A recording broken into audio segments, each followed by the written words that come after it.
Welcome to the Bucher and Friends podcast, co-starring 10-year NFL veteran and Super Bowl champion, Will Blackmon. Manning from the end zone. He throws, and a deflect away, and it is picked off by Will Blackmon, the former Giant. Tim Dwight watches it hit, bounces, picks it up at the 10, slips a defender, fumbles the football, it's up for grabs, it's covered in the end zone by Will Blackmon for a Green Bay touchdown! And now, here is your host, Let's send it over to Rick Bucher. Rick Bucher.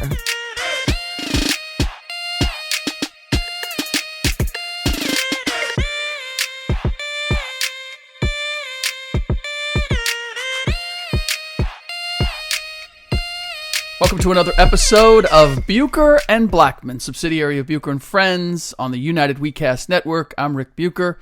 He's NFL vet and Super Bowl champ Will Blackmon. You can find him on the NFL Network. You can find him on Twitter at Will Blackmon. You can read my stuff on Bleacher Report. You can find me on Twitter at Rick Bucher. And you can follow the show on Twitter and Instagram at Bucher Friends. We have a landing place for Antonio Brown. Before we get to him. Okay. You know, this has become a regular thing with you. I jump in, I have a topic, and you go, just hold on a second. Because you jump the gun every time. Here's the thing. I just want to say, first of all, Celtics taking care of business out here in Cali. Yes, they did. Okay, so far they have one more game to go. But I just want to marinate on that a little bit. Yeah, 3-0. 3-0. Came in and crushed. Big wins too. Crushed the Warriors. I was actually at the Warriors Celtics game. I went and I talked to some guys in the locker room beforehand, and then I sat in the stands with a buddy of mine who has these sweet Oracle seats, which, by the way, he will not be retaining when they go to San Francisco because the prices are like quadrupling. Really? The prices are going insane, and it's actually going to be an interesting thing whether it follows suit with Levi Stadium and the 49ers, where they jacked up the prices. They moved to Santa Clara, and then they lost all their home field advantage. Partly because the team wasn't as good, but partly because it wasn't any easier to get to, and they really shifted, the proximity to their fan base. Long time, obviously Candlestick, a lot of history, just everything about it, and Levi Stadium just hasn't captured the imagination in the same way. I'll be interested to see what happens there. But here's the craziest thing. I'm in the stands, and they're getting run by Boston, as I expected that they would. And I hear fans going, is Steve Kerr going to get up off the bench? I mean, this wouldn't happen if we had a coach. I was man. You have got to be They need to chill out. Steve Kerr knew, okay, let's give him this game. It's a wrap. Yes. What's he supposed to do with a game like that in March when you are beating the same horse, whipping the same horse? You're going to start whipping it on the second turn or third turn after it's already won 4 races in a row, or at least got to the finals? Right. Or are you going to say, I got to pick my spots? Yeah, he knew it was. He was like, dude, we're a wounded animal. Like, let's just chill out. Now, I will say this too. A lot of people, or at least those who were saying there's nothing wrong with the Warriors, took the win over the Nuggets as proof of that. I wouldn't move that fast. Who are you talking to? I'm just sort of sampling social media and fans reacting on the radio, et cetera, getting the public sense, and some of my friends who do not want to accept that the Warriors are not the same team, that they are very vulnerable. Denver is a terrible matchup. I've said it from the beginning of the year. They can have whatever the record they want. If they get past the first round, it will be an accomplishment in my mind. And they're a really bad matchup for the Warriors. Here's how I feel about this. When people say teams like the Warriors aren't the same, or teams like the Patriots who aren't the same. Yeah. My thing is, you know how hard it is to keep winning? Yes. Yes. Okay. Look, and I don't fault them for that. No. Yeah. It like every single week they're getting that team's best shot. Right. Because we're like, okay, that team's the measuring stick. I think that's the sole reason why not this past training camp, but a year or 2 years ago, the Jaguars scrimmaged the Patriots in training camp. Yeah. And what they got out of that training camp was like, okay, we can roll. Because that was their measuring stick. Sure. So yeah, it's hard. It's hard to keep being good. That's why, people say the Patriot fatigue. That's why I appreciate and I respect and I actually enjoy watching the Patriots to keep winning because it's that hard. It's so difficult. Every year you have to reload, new adversity, new situations, new issues, and then you find a way to figure it out. That's hard. It's interesting, the parallel there, too, because I look at, much like we looked at the AFC with New England, right? And you look for that team that's capable of knocking them off. And there may be a couple of contenders, but nobody where you say, boy, they have New England's number. This is the team that is primed to knock them off. And then you look at the NFC and you say, okay, well, the NFC is so much tougher. Whoever comes out of the NFC, they should be the favorite. They're going to win it. I believe that the difference here is, roll with me if you will. So we get the Rams, and they weren't the ideal team to knock them off. First time going to the Super Bowl, and it being one game. For me, the Super Bowl being one game, like if they had to play a best of three, New England and the Rams, could it have potentially have been different? Or do you think that the New England still wins? Like if it was more than just one game. I think New England still would have won because, as we all know, Todd Gurley's health. Yes. How would he be game 2? Yes. How would he be game 3? Yeah. No, that's fair. That's fair. But I see your point. Giving let's say two complete healthy teams. Yeah. Who would you expect to win, especially if it's more than one game? Because I think it'd still be interesting. I still wouldn't give it a runaway for the Rams. It'd still be interesting, right? You would think about it. Yeah. So I feel as if it's the same with the Warriors. When I've said that I think that the champion is going to come out of the East this year, just because you have two deep, defensive-oriented teams who have guys who have made big shots under the gun in the postseason. Like the formula is there for both Toronto and Boston. They have everything that you need. And they have everything that you need in particular to unwind the Warriors, which is staunch defense and be long and athletic and be able to switch everything. So extremely unselfish.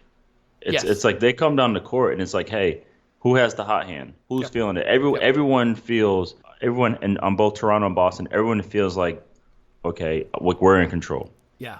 Boston is fascinating to me because as I said, I was there and I talked to a bunch of people around both teams, and somebody with the Celtics told me so far this season, when they win, that's when the vibe around the team goes down. And it basically goes down because there are still guys, young guys from last year that went to the Eastern Conference Finals who aren't getting to play the role that they did last year. And you have Kyrie and Gordon coming in, Gordon Hayward. So when they win, but a guy doesn't get to contribute, he's like, okay, we're winning, but man, I'm not getting to play. It's actually when they were losing that everybody would kind of come together and say, okay, we got to sacrifice to get it done. Now, I feel as if maybe, just maybe, they've turned a corner with this California road trip, because I saw the celebration of each other. Like Terry Rozier is still struggling. Terry Rozier is still trying to figure out like how he can fit in. Jaylen Brown a little bit, but I saw Gordon. Supposedly there's some jealousy with Gordon Hayward. Hayward's got the big money. He's got the big contract. Got his coach. Yeah, and yes, and kind of displaced Jaylen in the rotation. But I saw some interaction with them during the course of the game, like Jaylen finding him for a dunk, those two celebrating. The shot that the game winner that Gordon hit, I think it was against Sacramento, the little baseline runner. Jaylen came over, celebrated that with him. Like I saw some signs that made me think, okay, maybe finally they realize that it's time to start putting all this stuff aside. Let's get ready for the playoffs. Whatever happens, let's make this run together. I think it's such a long season, so they're going to have time to adjust these things, but I necessarily don't see it as 100% a bad thing that there are guys on the bench who are like, man, I need to be in, I want to play. Yeah. Because I have been on teams where we have our aces, we have our starters, we have our pro bowlers, and then, God forbid, something happens to them, the next man up is terrified. They don't want to go. They don't want to go in the game. Boston does not have to worry about that. They don't exactly. Which is what I really like about them. If you look at the Warriors bench. I mean, against Boston. Now, some of it was because it was garbage time from the entire second half, if you will. But or actually the last 3 quarters. But the other part is they don't really have a bench. I mean, they had 3 G League players out there at one point. And they're going to get Andrew Bogut from Australia. It kind of tells you how they're feeling about what DeMarcus is able to give them. They got to get somebody back.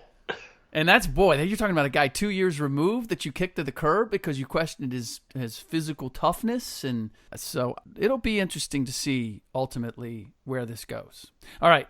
Speaking of the Bay Area. No kidding. Just a segue.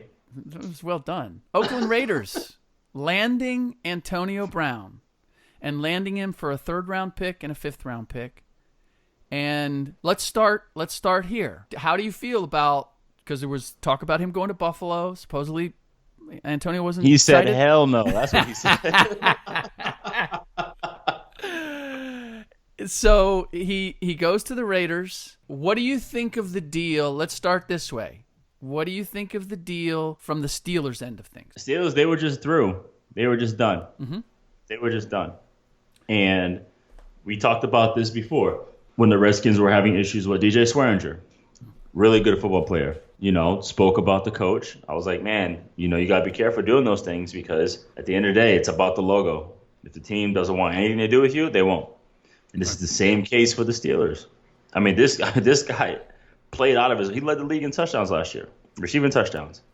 Receiving yards, 12, I think, almost 1,300 yards. Let's say 1,300. Played extremely well, but they just felt that it wasn't enough. It's not enough to deal with in terms of the personality. Because they are a playoff team and they did not make the playoffs. They're going to be interesting with LeVeon Bell. I mean, the two of their big elements on 2 of the biggest elements in the league. Yes, gone. Period. And where they're going to go. At one point, he was RB1. Yeah. Antonio was WR1. So here's the thing. And this is going to sound preposterous to say, but the way football works. Do you think that they can be better in spite of the fact that they will be without their RB1 and WR1? I will say they won't be. Will they be better? No, they won't be better. Will they be worse? I don't think they'll be worse. I think they'll just be looked at differently. With Antonio Brown, there was a huge factor in there. They will not be better, but they will not be worse. I think they would be looked at differently. As a team, because with Antonio Brown, there is a huge, especially game planning, you look at that as a huge factor. Number one, when we look at the Steelers, stop Antonio Brown. If LeVeon Bell is there, stop him as well.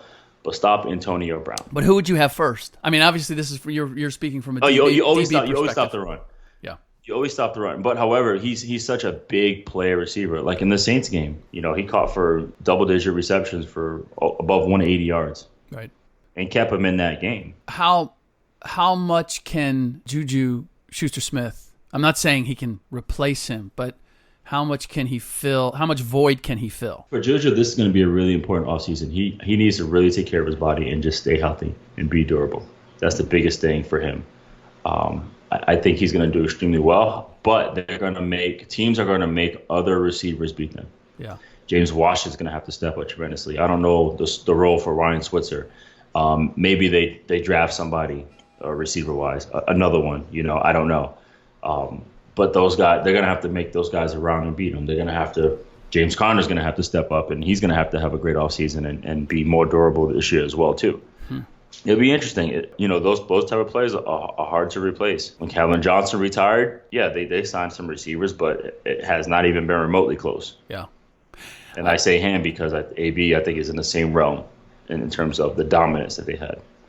This is what troubled me from the initial reports when the deal went down, is the suggestion that the Raiders fleeced the Steelers by getting... Caught them when they were weak and vulnerable?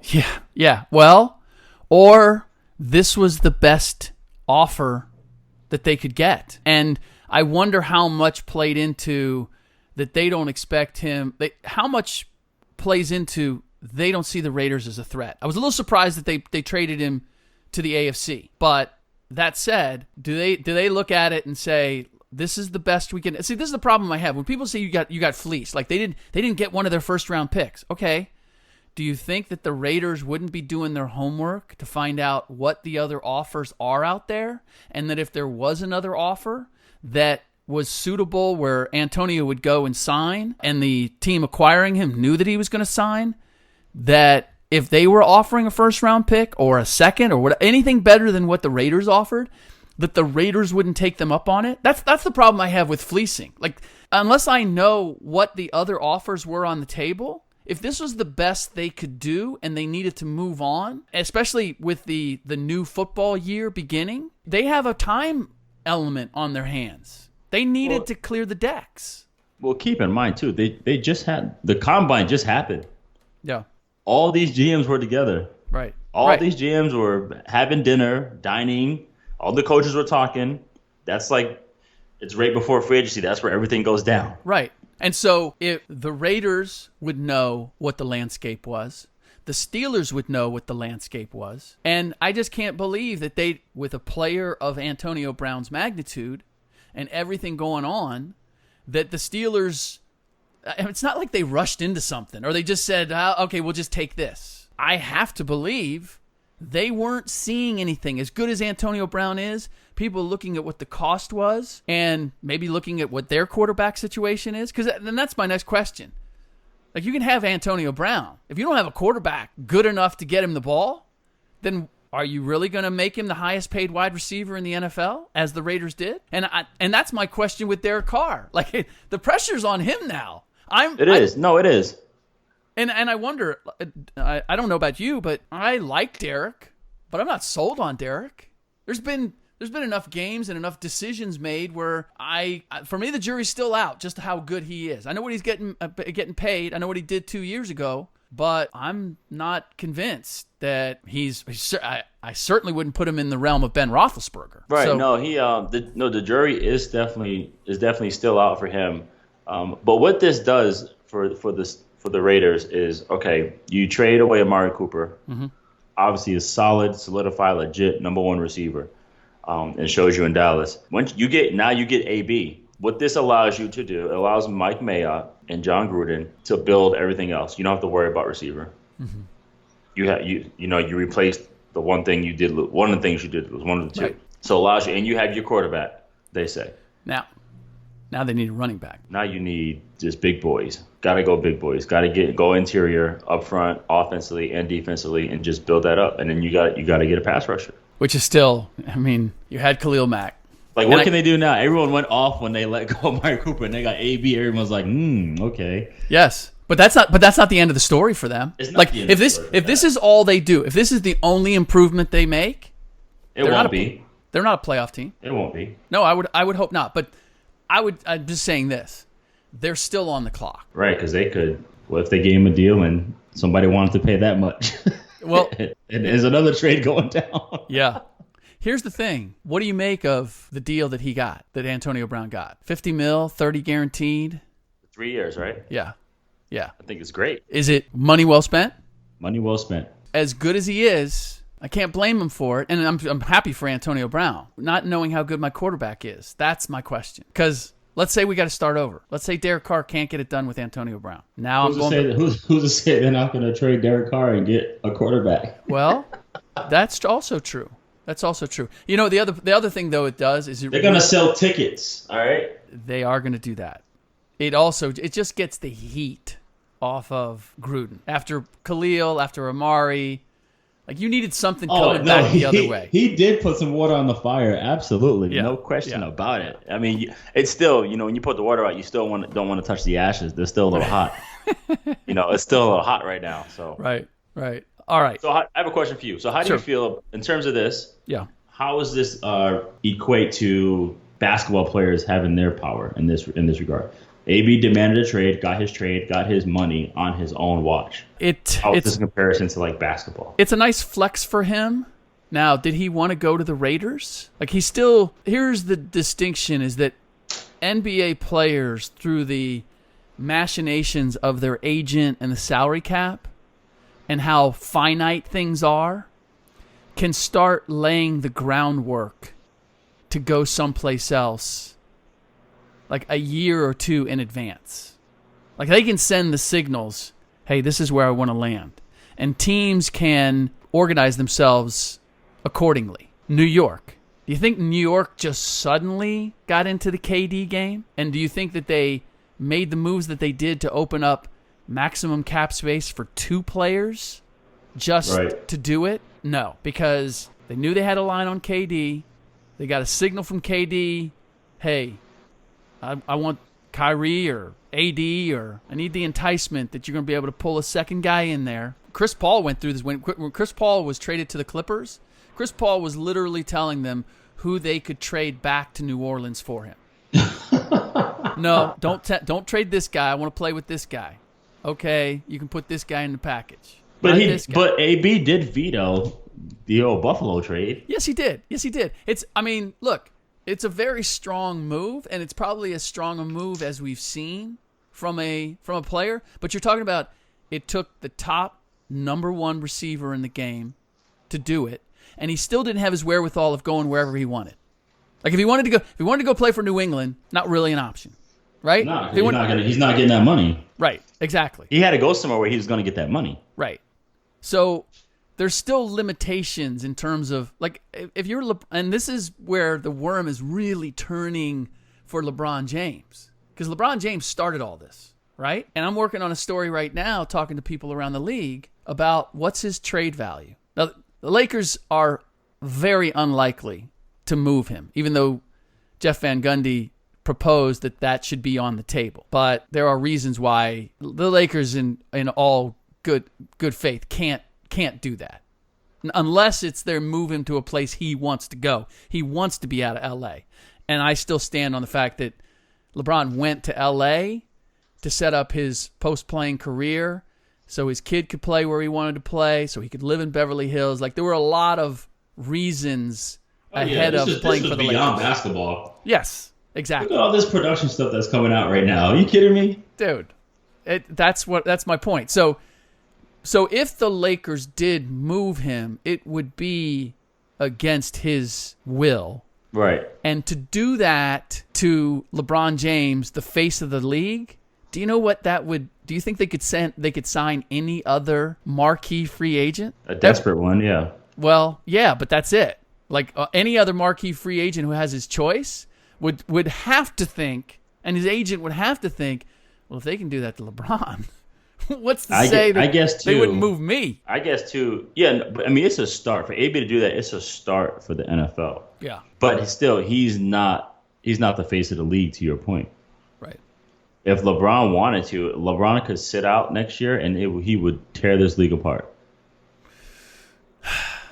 This is what's fascinating for me. You're right, because I don't know who would step into that vacuum. It wouldn't be the same. But I will say this. This year has done tremendous damage to LeBron's standing and the view of him around the league. I've had teams that have literally said, yeah, where we are right now, we probably wouldn't make that trade for him. And it's not so much, a little bit is the controversy and all that. The bigger part is the injury. Everybody is like, oh, for the first time, he had a significant injury that changed the way he's able to play, and he's 34 years old. Are we seeing, and that's a 34 having come straight out of high school.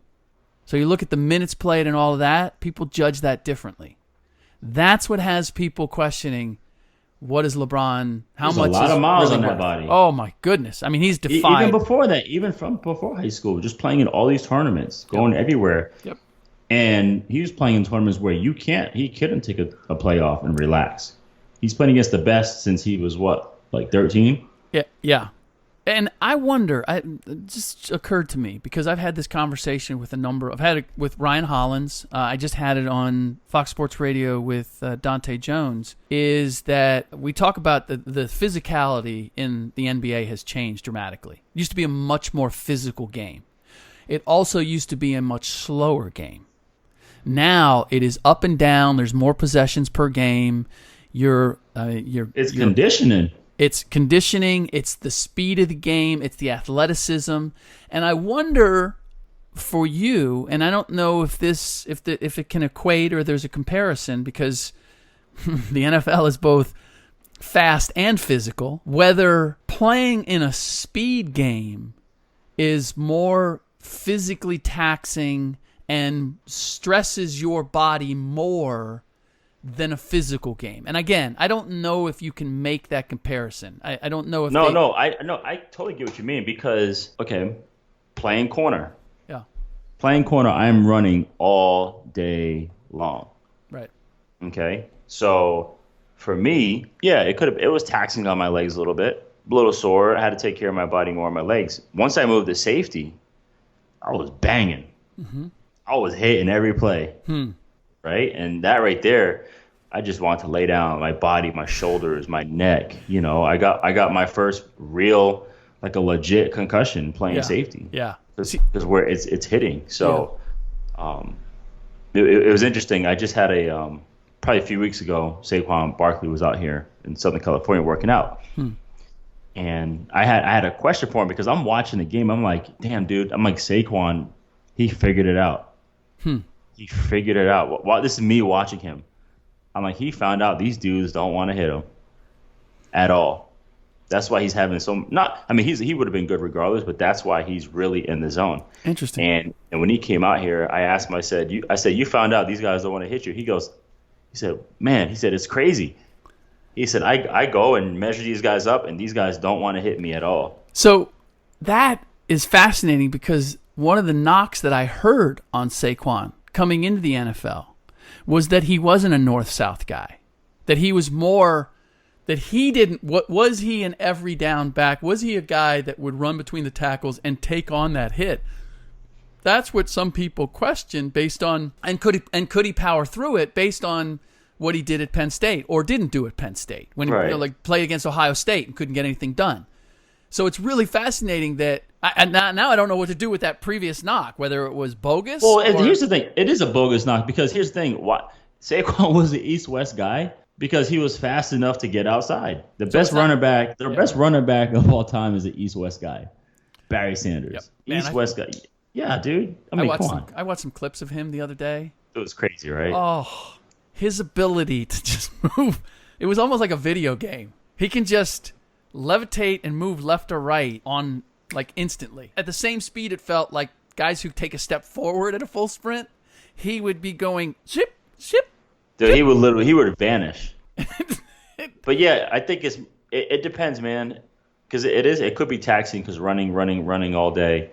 Up and down. But if you're not getting, like, if I'm not getting banged around and hit the whole time, that is taxing right there. Just the physicality of getting beat up all day long. Well, but here's the separation, because what guys are telling me is, no, having to go up and down is basically leading to more injuries in basketball. But I think the reason is because it's fast all the time, and there's a lot of change of direction, and their contact back in the day wasn't, I'm running 20 yards and 30 yards and hitting, right? Either way. It's the impact is we get down to the paint, and now we're going to wrestle, as opposed to everyone's shooting threes now. Yeah. Everyone can shoot threes. Yeah. That's what's going on. Everyone can shoot. Everyone's like, I'm just going to shoot. Well, and it's everybody's going to jack a three, and then everybody's going to sprint back to get back on defense. Nobody even attacks the rim anymore, right? Because everything's going to be in transition. So it's an interesting element.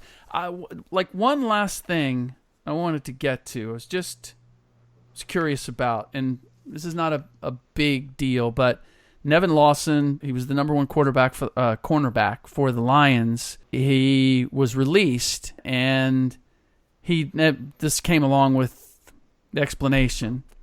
He'd never intercepted a pass in 5 seasons there, and he'd only had one forced fumble in 5 years. And Lawson's not a big enough name for me to kind of, is this a mistake or whatever it is? I'm just curious, from a former DB, when you're assessing the talent and the abilities of a cornerback, where do you place the importance of being able to pick the ball or being able to force turnovers in the overall scope of what a guy's able to do?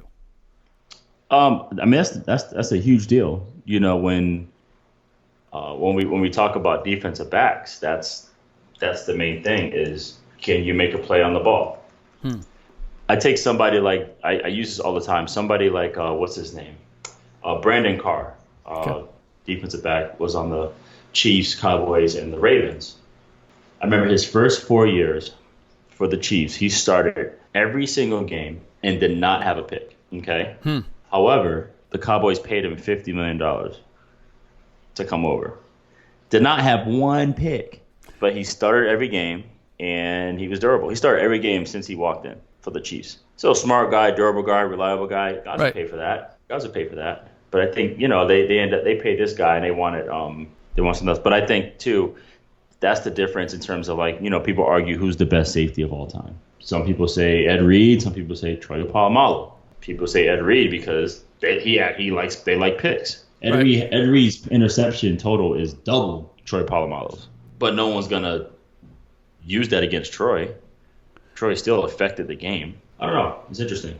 So before we go, give me the three tools, the three things that you measure a DB in. When you're assessing what makes them great, what they need to have, what are the first three things you're looking at? For a defensive back or a corner? A corner. Well, number one thing for a corner is, you know, guys want to know, can he run? Right. Like, for real, can he run? Even now, we're training guys for the combine, and, you know, GMs or scouts are asking me, can this guy run? That's a big deal. So, can he stay with a receiver? Yeah. Okay. Is he fast? Yep. 2, his ball skills. Can he play the ball in the air? If the ball's in the air, does he panic? A lot of guys, they're running with the receiver, they're leaning, the ball's in the air, and then instead of looking to go get the ball, they look back to see where the receiver is. And then they end up losing the receiver, and they get caught on. And then 3, for me, is his mindset. Can he handle adversity in a matter of 10 seconds? Because everyone is going to get beat. Everyone's going to give a play. What is your mindset? Are you going to get up for 60 minutes, let's say 70 snaps, and be ready to go for 70 snaps? Because they might catch 2 on you, and then, you know, you might break one up, then they might catch a touchdown, they might catch another touchdown, and you got to come back. So that's the thing. Can you run? Can you play the ball? And can you handle adversity? Your mindset. There you go. Future DBs, you've now got the checklist from one Will Blackmon. All right, that does it for today's episode of Bucher and Blackmon. Don't forget to follow Will on Twitter at Will Blackmon. I'm at Rick Bucher, and you can follow the show on Twitter and Instagram at Bucher Friends. And please do us a favor. A lot of you have already. We welcome those who haven't to drop us a rating and review us on iTunes or wherever you get your podcasts. Allows us to know what we're doing well and what we could do better. And if you screenshot the review and tweet it to us at Bucher Friends, you'll be entered for a chance to win some swag. All right, so I have no idea what we are going to talk about in tomorrow's podcast. Do you, Will? Do you have something? It's still free agent frenzy. It's still free agent frenzy. So there's probably more that's going to transpire between now and in the next 24 hours. And when it does, we will be sure to break it down as usual. So in the meantime, for Will and myself, thanks for listening.